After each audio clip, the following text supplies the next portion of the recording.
Headlines प्रायोजक राम बंधू लोणचे. आता प्रत्येक जण जिंकेल.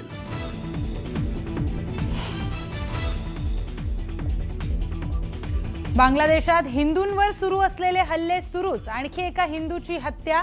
कर्मचाऱ्याला वाचवण्यासाठी आलेल्या हॉटेल व्यावसायिकाची जमावानं केली हत्या.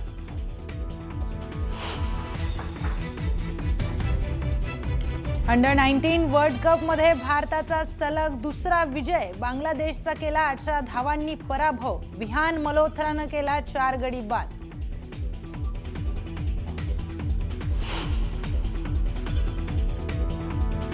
भारत आणि न्यूझीलंडमध्ये आज तिसरा वनडे सामना. मालिका विजयाचं भारतासमोर आव्हान.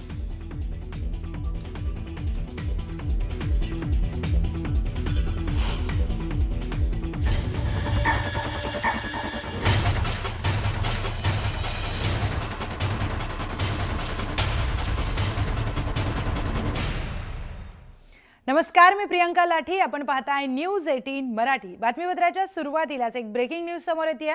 महापालिका निवडणुकीच्या नंतर अजित पवार झेडपी आणि पंचायत समिती निवडणुकीसाठी सज्ज झाले. या संदर्भात आज महत्त्वाची बैठक देखील घेण्यात येणार आहे. या बैठकीमध्ये आगामी निवडणुकी संदर्भामध्ये उमेदवारांची चाचपणी सुरू करण्यात आली आहे. दरम्यान या निवडणुकीत दोन्ही राष्ट्रवादी एकत्र लढणार का हे पाहणं महत्त्वाचं ठरणार आहे. अशातच पुणे महापालिका निवडणुकीमध्ये विजयी झालेल्या नगरसेवकांचा अजित पवारांच्या हस्ते सत्कार होण्याची देखील शक्यता वर्तवण्यात येते.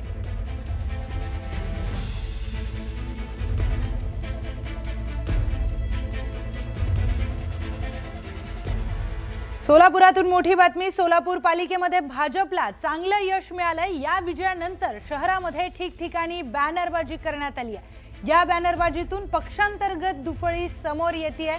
सोलापूरच्या राजकारणामध्ये नवा अध्याय. व्यक्ती हरली, पार्टी जिंकली अशा आशयाच्या बॅनर लावण्यात आले. या बॅनरच्या माध्यमातून आमदार सुभाष देशमुखांना डिवचण्याचा प्रयत्न केल्याची चर्चा आहे. तर सोलापूर महापालिकेमध्ये जागा वाटपाच्या मुद्द्यावरून आमदार सुभाष देशमुख आणि आमदार विजयकुमार देशमुख हे नाराज होते. दोघांनीही बंडाची भाषा केलेली होती. मात्र विजयकुमार देशमुख हे नंतर प्रचारात सहभागी देखील झाले. मात्र सुभाष देशमुख शेवटपर्यंत नाराजच राहिलेत. ते भाजपच्या प्रचारात आणि विजय जल्लोषात देखील सहभागी झालेले नाही. तर सोलापूरचं राजकीय नाट्य आपण बघतोय. 2 आमदार हे जागा वाटपाच्या मुद्द्यावरून नाराज होते, पण त्यानंतर कार्यकर्त्यांची ही निवडणूक आहे आणि कार्यकर्त्यांच्या या निवडणुकीनंतर मोठा विजय सोलापूरमध्ये भाजपला मिळाला. त्या विजयानंतर देखील सुभाष देशमुख हे प्रचारापासून लांबच राहिले. तर देवाच्या मनात असेल तर मुंबईत आपला महापौर होईल असं वक्तव्य उद्धव ठाकरेंनी केलं आणि त्यानंतर या वक्तव्याची बरीच चर्चा झाली. मुंबई महापालिकेच्या निवडणुकीमध्ये ठाकरे विरुद्ध भाजप शिवसेनेत कडवी झुंज झाली. यामध्ये भाजपने बाजी मारली तर ठाकरे बंधूंनी 72चा आकडा ओलांडता आला नाही. महापालिकेच्या निकालानंतर उद्धव ठाकरेंनी पत्रकार परिषद घेत निकालांवर भाष्य केलंय. याच सोबत त्यांनी मुख्यमंत्र्यांसह भाजपला जोरदार टोले लगावले. उद्धव ठाकरेंच्या टीकेला मग मुख्यमंत्र्यांनी देखील जोरदार प्रत्युत्तर दिलंय. पाहूयात. आपला महापौर व्हायला पाहिजे हे तर स्वप्न आहेच.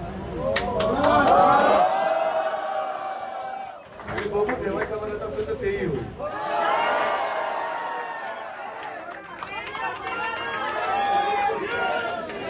देवाच्या म्हणजे माझ्या मला देवा म्हणतात म्हणून की वरच्या देवाच्या. वरच्या देवानेच ठरवलं आहे की महायुतीचा महापौर करायचा आहे. तुम्ही आमचा सोडू. देवाची इच्छा असेल तर महापौर होईल. देवाचं म्हणजे देवाची, मेवाची नाही. देवाची इच्छा असेल तर महापौर होईल. देवाचं म्हणजे देवाची, मेवाची नाही.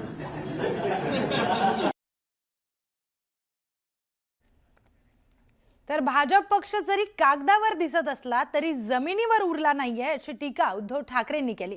त्याला फडणवीसांनी काय उत्तर दिलंय पाहूयात. थोडक्यामध्ये शिवसेना कागदावर संपली असेल पण जमिनीवरची संपू शकत नाही.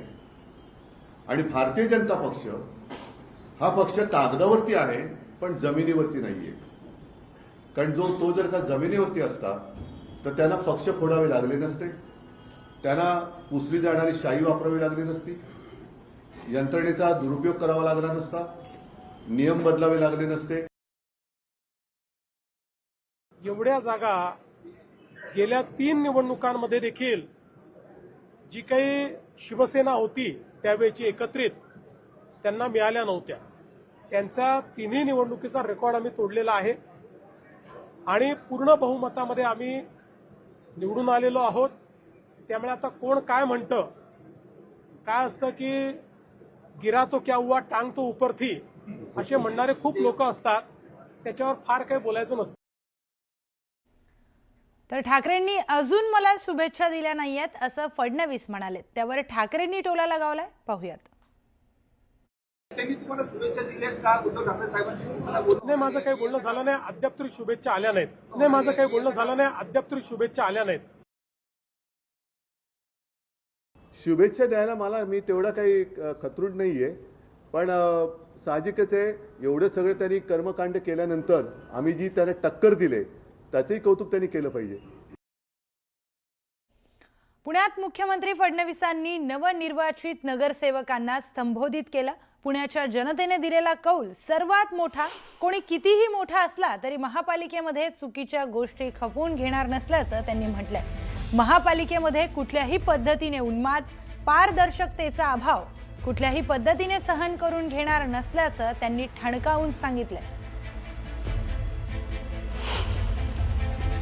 काही पक्ष पुढे काही निर्णय करेल त्या निर्णयानुसार ज्यांना जबाबदारी मिळेल त्यांनाही मी अतिशय विनम्रपणे सांगतो, आपल्याला जो काही कारभार चालवायचा आहे तो पारदर्शी प्रामाणिकतेतून चालवायचा आहे. महानगरपालिका हा काही आपला कमिशनचा धंदा नाही. महानगरपालिका हा आपला व्यवसाय नाही. महानगरपालिका सामाजिक आर्थिक परिवर्तनाचं एक उपकरण म्हणून या ठिकाणी आपण आपल्या हातामध्ये घेतलेला आहे. त्यामुळे तशाच पद्धतीचा व्यवहार हा महानगरपालिकेमध्ये सर्वांकडून अपेक्षित आहे. आज आनंदाचा दिवस असला तरी देखील आनंदाच्या दिवशी 2 कडवट शब्द देखील सांगितले तर बरे असतात. तर ते आजच सांगतो की कुठल्याही पद्धतीनं उन्माद, कुठल्याही पद्धतीनं हाय हँडेडनेस आणि कुठल्याही पद्धतीनं पारदर्शितेचा अभाव हा मी काही झालं तरी खपवून घेणार नाहीये. त्या संदर्भात कोणी किती मोठा असला तरी देखील आता या जनतेच्या मॅन्डेटपेक्षा मोठं कोणी नाही. बघा, आपल्याला हे जे मॅन्डेट मिळालं आहे, हे मॅन्डेट खऱ्या अर्थानं लोकांनी सांगून दिलं आहे की तुमच्याकडनं आमच्या अपेक्षा वेगळ्या आहेत आणि म्हणून आपण जर त्या अपेक्षा पूर्ण करणार नसलो तर त्या जागेवर राहायचा आपल्याला अधिकार असणार नाहीये. आणि म्हणून पुन्हा सगळ्यांना सांगतो की आपल्या व्यवहारामध्ये, आपल्या महानगरपालिकेच्या संचलनामध्ये आपल्याला पारदर्शिता आणायची आहे.